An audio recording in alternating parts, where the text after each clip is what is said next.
Are you ready to discover the true way to fully awaken?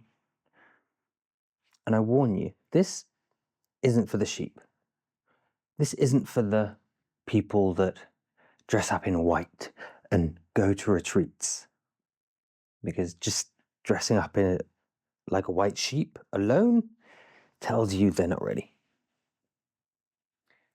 Are you ready to hear what has to be done to go through a true awakening? To be able to really take steps towards enlightenment? Don't be shocked. You must embrace the darkness.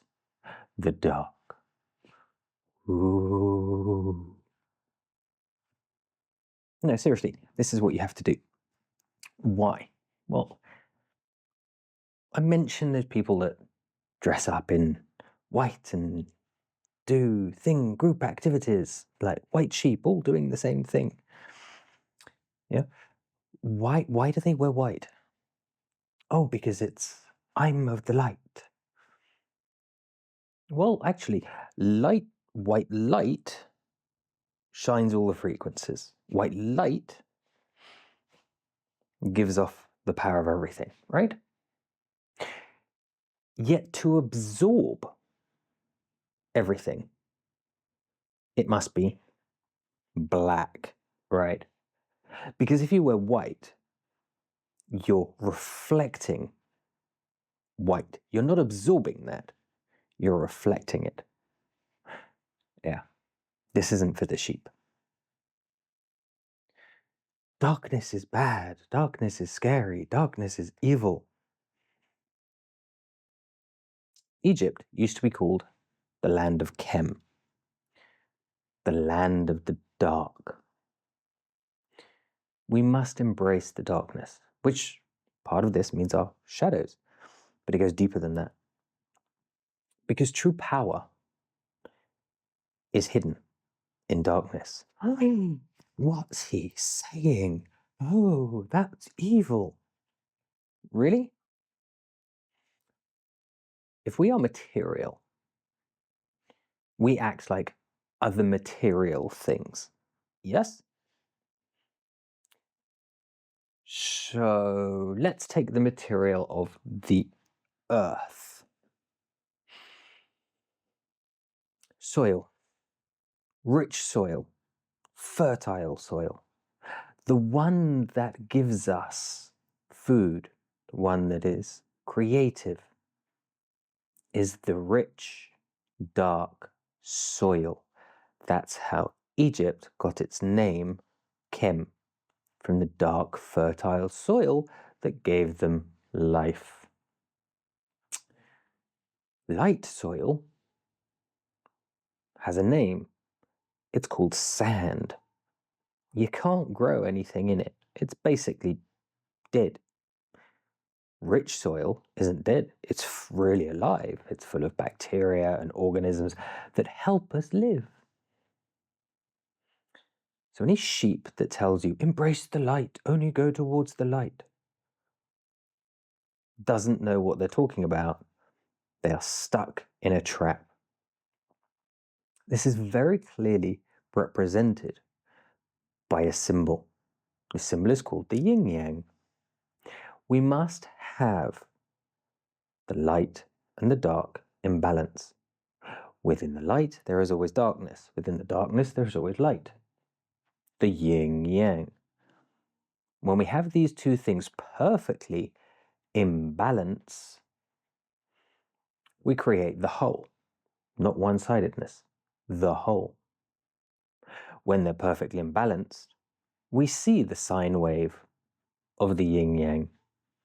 Right in the middle between the two colors is that sine wave, the balance, the harmony, the purest of them all.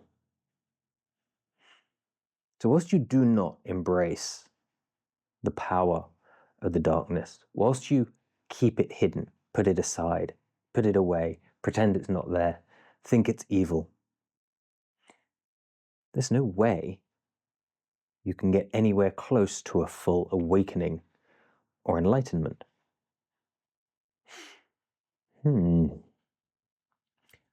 Oh. But he's not saying everything else that all the other spiritual teachers teach. Yeah, because I don't want to teach a nonsense. If you do not embrace your darkness, you never discover the power. Take the universe, for example. The universe is dark. First of all, if we never embrace the darkness, we never get to see the stars. We never get to see all the planetary systems out there because we can only see them in the darkness. If everything's light, all we see is the sky and clouds. Everything else is hidden. We do not get to see beyond the local vicinity that we're in. The dark universe is empty and void. No, it's not. It's full of what we call dark matter. Dark matter has been discovered to be very powerful indeed. Dark doesn't mean evil. Dark doesn't mean bad. Nighttime isn't a bad time. Why is the nighttime worse than the daytime? What is so bad about darkness? Oh, because the dark emotions are jealousy and... Are they really? Yeah. Why? Says who? They're not helpful. They come from a place of lack of self-confidence, not darkness. They come from an egotistical point of view, not darkness. When you embrace the dark energy, that is where you really discover power. Oh, but karma, good karma and bad karma. The entrapment of karma, if we do bad things. I'm not talking about doing bad things.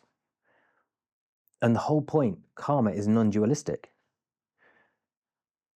So if karma just means action and is non-dualistic, how can it be good or bad? Good or bad is simply a perspective based on certain beliefs.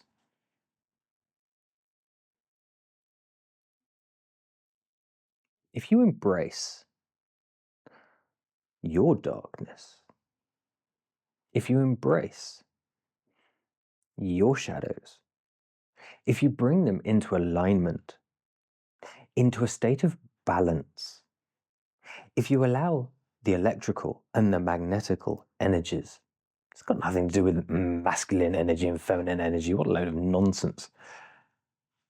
When we balance the electrical and magnetic flows, the positive charges and the negative charges, we get into a state of balance, of bliss, of peace, of power. We are able to manipulate. Manipulate's a bad word. We're able to use the power, the innate power we have. Not one-sided, not blinded. Because just if you are in a dark place and suddenly go into a super bright place, you are blinded. It's not about being blinded. Blinded by the dark, blinded by the light. When you embrace non-duality, you understand that they're both as good as each other. And they're both as bad as each other. Because they're not two different things, they are one and the same. You cannot have light without darkness. You cannot have darkness without receptors of the light. Call it a plant photosynthesizing to create life. Call it eyes to see with. But nothing lives in the darkness, doesn't it? Are there not dark caves where animals live and survive and thrive? When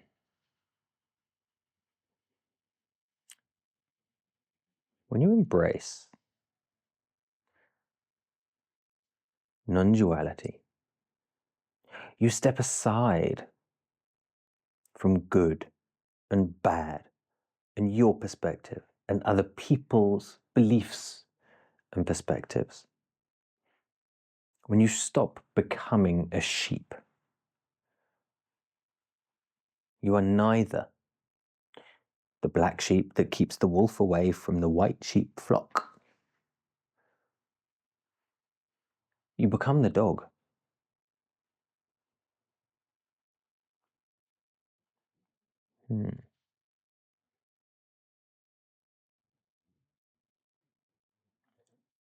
Think about this. When you understand that you must truly embrace your darkness and not sort of let it out tentatively, fearfully, because that's only going to lead to problematic things. When you fully embody your darkness and understand it isn't evil, it isn't bad, the only bad outcomes that come from anything come from a lack of self-confidence, which leads to jealousy and all these things. The ego trying to protect itself. When you understand this, that is when you can truly become aligned, at peace, in bliss. What do you think? Leave a comment down below, subscribe to the channel, and I'll see you in another video.